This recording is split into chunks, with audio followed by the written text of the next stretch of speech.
Alrighty, so stoichiometry is the process of determining how much product is made or how much reactant is needed during a chemical reaction. So this is our definition and one of our first vocabulary words.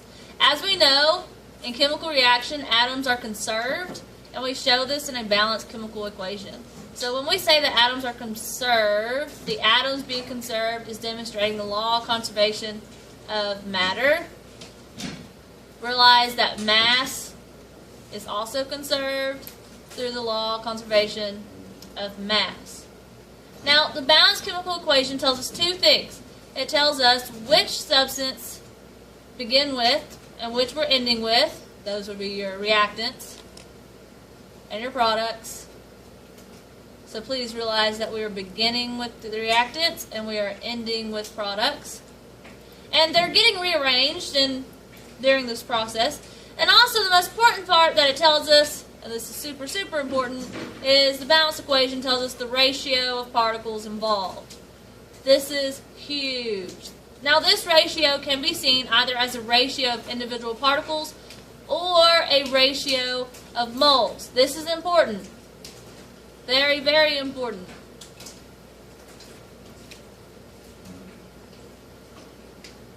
Now, in the nail lab that we did in class, it's only practical to work with moles of substances rather than individual atoms or molecules because we can't actually see atoms, we can't see individual particles, and it's much easier if we interpret our equations as a ratio of moles, or as we like to call them, mole ratios. So for example, if we have the balanced equation of 2 Mg plus 1 O2 yields 2 MgO, that really means that for every 2 moles of magnesium burned, I say burned because it's reacting with O2, meaning this is a combustion reaction. So 2 moles of magnesium burned, it's going to require 1 mole of O2 to produce 2 moles of magnesium oxide.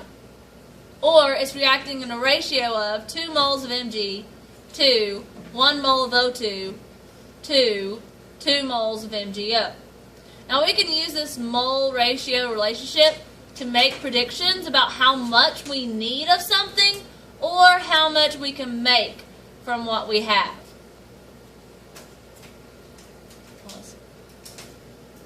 So making predictions. In every reaction there are 3 stages we need to consider to make good predictions.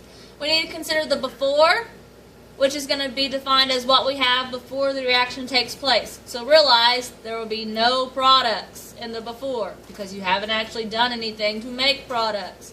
The change is where you're going to consider how much of each substance actually changes during the reaction. So this is going to be used or produced. Then the after portion is where you're going to consider how much of each substance is present after the reaction is complete. Now some good organization can help us in making good predictions. And we have an organizational table that can help us track the before, change, and after for a reaction. So below we're going to be working through the step-by-step example of a problem using this format. Now, since it's BCA, before, change, after, I'm not going to say before, change, after. I'm just going to call it BCA table. So if the problem would say hydrogen sulfide gas, which smells like rotten eggs, burns in air to produce sulfur dioxide and water. How many moles of oxygen gas would be needed to completely burn 2.4 moles of hydrogen sulfide? Now, just like we previously learned, it always helps to code your questions. So we have hydrogen sulfide gas as our first reactant, and this was the formula they came up with, H2S. Because sulfur, remember, is a -2 charge, hydrogen was a 1 charge, so when we cross down, we got the H2S. The smells like rotten eggs is just extra throw out info. Burns in air, this part tells us that it is reacting with oxygen. Oxygen is diatomic, so the formula is O2. To produce, that is our arrow, which was signified here, sulfur dioxide. Now there's a prefix in that. The di on the oxide tells us there's 2 O's. There's no prefix on the sulfur word, so the formula for this was SO2. And then water, and water's formula is H2O, which by now I truly hope you've memorized the formula of water. Now, the question did not give a balanced equation. So your first step is to take the equation and write a balanced equation. So before you can have a balanced equation, you have to get the actual skeleton equation, and then we balance. Now, every time you're given an equation, you need to check it, because guess what? I'm not perfect, and neither is any other teacher who's ever made a worksheet. Your textbook has issues. Always check and make sure it's balanced. So when we double check this, the 2 in front multiplies by a little 2, so that gives us 4 h's on the left. 2 times 2 is 4 h's on the right. h's are good. This gives us 2 s's. The 2 distributes to this 1 s, so that gives us 2 s's over here. 2 on each side is good. 3 times 2 gives us 6 o's on the left. 2 times 2 is 4 o's, plus these 2 o's. That gives us 6 total o's on the right. The equation is truly balanced. And we're ready to go on to the next step. Okay. So in step 2, you're going to fill in the before line with the given information. And you're going to mark what you're asked to find. So in our question, they told us that we had 2.4 moles of H2S. So we placed the 2.4 moles under the H2S.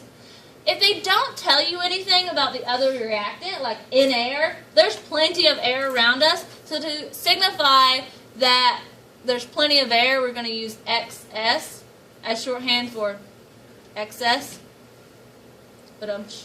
So realize, since we never have products in before, we fill in the 2 zeros for our initial products. Now this question specifically asks us for the number of moles of O2, and I like to use a highlighter to box off the area that I am going to be solving for.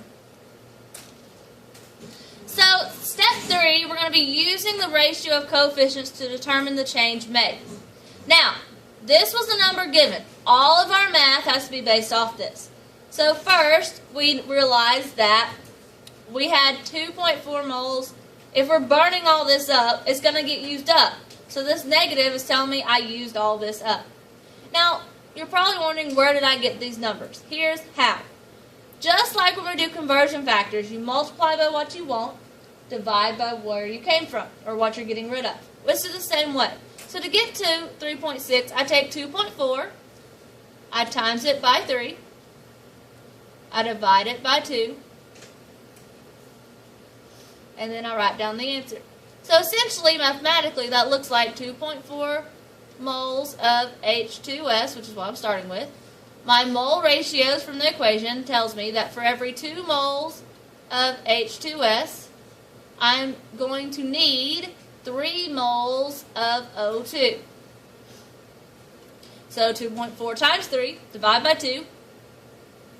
And when you put that in your calculator, it comes out to 3.6 moles of O2, because our moles of H2S were divided out.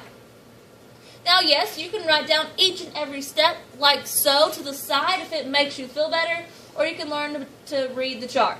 You multiply by where you're going, divide by where you came from. So, if I am doing another color, so if I'm going to... So this is how I got this number. The minus is there because it was used, not because it's actually negative. So if I want to know how I got this positive 2.4, well, I got it from starting here, and I multiplied by this 2. So 2.4 times 2, divide by 2, and then that gave me my positive 2.4. And the same thing happened over here. So when I was getting this number, I got it from starting at my only value I started with. I multiplied by where I was going. I divided by where I came from. And then I wrote down the answer. It's starting to look like some football plays. Hold on. So if once we have the B and C finished, the after is simple. 2.4 minus 2.4 means 0. That means this was used up. If I have lots, I subtract a little. Guess what? I still have lots. Excess. If I started with 0, I made 2.4. 0 plus 2.4 means I now have 2.4 moles of SO2.